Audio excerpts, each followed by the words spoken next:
السلام علیکم viewers, welcome to my channel Quran the way to جنت۔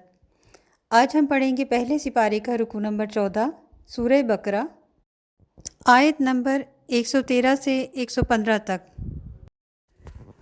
اعوذ باللہ من الشیطان الرجیم، بسم اللہ الرحمن الرحیم۔ اور یہودی کہتے ہیں کہ عیسائیوں کے مذہب کی کوئی بنیاد نہیں، اور عیسائی کہتے ہیں کہ یہودیوں کے مذہب کی کوئی بنیاد نہیں، حالانکہ یہ سب آسمانی کتاب پڑھتے ہیں۔ اسی طرح وہ مشرکین جن کے پاس کوئی آسمانی علم ہی سرے سے نہیں ہے، انہوں نے بھی ان اہل کتاب کی جیسی باتیں کہنی شروع کر دی ہیں۔ چنانچہ اللہ ہی قیامت کے دن ان کے درمیان ان باتوں کا فیصلہ کرے گا جن میں یہ اختلاف کرتے رہے ہیں۔ اس آیت میں یہ بتایا جا رہا ہے کہ یہود، نصارہ، مشرکین سب کو اپنے دین پر فخر ہے۔ یہود تورات بھی پڑھتے ہیں اور انجیل بھی، اسی طرح عیسائی جو ہیں وہ بھی دونوں کتابیں پڑھتے ہیں۔ لیکن یہودی عیسائیوں کو اس لیے کافر سمجھتے ہیں کہ انہوں نے ایک کے بجائے 3 خدا بنا رکھے ہیں، اور عیسائی یہودیوں کو اس لیے کافر سمجھتے ہیں کہ وہ سیدنا عیسیٰ علیہ السلام پر ایمان نہیں لائے، حالانکہ تورات میں ان کی بشارت موجود ہے۔ اور تیسرا گروہ مشرکین عرب کا ہے جو کسی آسمانی کتاب پر یقین نہیں رکھتے، تاہم وہ اپنے آپ کو سیدنا ابراہیم علیہ السلام کا پیروکار سمجھتے تھے۔ یہ لوگ اپنے علاوہ دوسروں کو بے دین اور گمراہ سمجھتے تھے۔ یہ بتایا جا رہا ہے کہ قیامت کے دن اللہ تعالیٰ سب کو بتا دے گا کہ دین میں گمراہی کے کون کون سے امور تم نے شامل کر رکھے تھے، حالانکہ آج کوئی بھی فرقہ اپنی گمراہی کو تسلیم کرنے پر آمادہ نہیں ہے۔ اور اس شخص سے بڑھ کر ظالم کون ہوگا جو اللہ کی مسجدوں پر اس بات کی بندش لگا دے کہ ان میں اللہ کا نام لیا جائے اور ان کو ویران کرنے کی کوشش کرے۔ ایسے لوگوں کو یہ حق نہیں پہنچتا کہ وہ ان مسجدوں میں داخل ہوں مگر ڈرتے ہوئے۔ ایسے لوگوں کے لیے دنیا میں بھی رسوائی ہے اور انہی کو آخرت میں زبردست عذاب ہوگا۔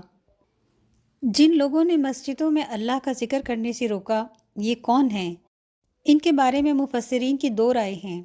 ایک رائے یہ ہے کہ اس سے مراد عیسائی ہیں جنہوں نے بادشاہ روم کے ساتھ مل کر بیت المقدس میں یہودیوں کو نماز پڑھنے سے روکا اور اس کی تخریب میں حصہ لیا۔ اور دوسری رائے کے مطابق اس سے مراد مشرکین مکہ ہیں جنہوں نے ایک تو نبی کریم صلی اللہ علیہ وآلہ وسلم اور آپ کے صحابہ رضی اللہ تعالیٰ عنہ کو مکہ سے نکلنے پر مجبور کر دیا اور یوں خانہ کعبہ میں مسلمانوں کو عبادت سے روکا۔ پھر صلح حدیبیہ کے موقع پر بھی مسلمانوں کو عمرہ کرنے اور مکہ میں داخل ہونے سے روک دیا، حالانکہ خانہ کعبہ میں کسی کو عبادت سے روکنے کی اجازت اور روایت موجود نہیں تھی۔ تخریب اور بربادی صرف یہی نہیں ہے کہ عمارت کو نقصان پہنچایا جائے، بلکہ مسجد میں اللہ کی عبادت اور ذکر سے روکنا بھی اس میں شامل ہے۔ اس آیت میں یہ پیش گوئی ہے کہ عنقریب مسلمانوں کو غلبہ حاصل ہو جائے گا اور مشرکین خانہ کعبہ میں ڈرتے ہوئے داخل ہوں گے کہ ہم نے مسلمانوں پر جو پہلے زیادتیاں کی ہیں ان کے بدلے میں ہمیں سزا سے دوچار نہ ہونا پڑے یا قتل نہ کر دیا جائے۔ چنانچہ جلد ہی یہ خوشخبری فتح مکہ کے موقع پر پوری ہو گئی۔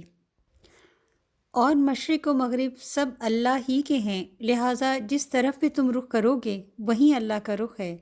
بے شک اللہ بہت وسعت والا، بڑا علم رکھنے والا ہے۔ بعض علماء کے نزدیک یہ آیت اس وقت نازل ہوئی جب بیت المقدس سے خانہ کعبہ کی طرف رخ کرنے کا حکم ہوا تو یہودیوں نے طرح طرح کی باتیں بنائیں۔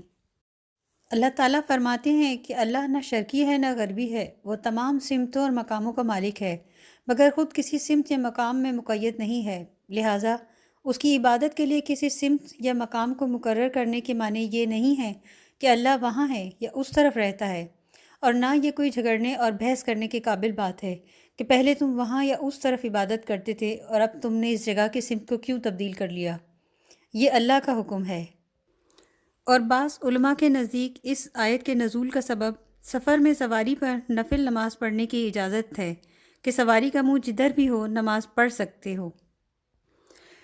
ترمذی میں ہے کہ سیدنا عمر رضی اللہ تعالیٰ عنہ فرماتے ہیں کہ ایک دفعہ رسول اکرم صلی اللہ علیہ وآلہ وسلم اپنی سواری پر نفل نماز ادا کر رہے تھے اور سواری کسی بھی سمت کو رخ کر لیتی تھی۔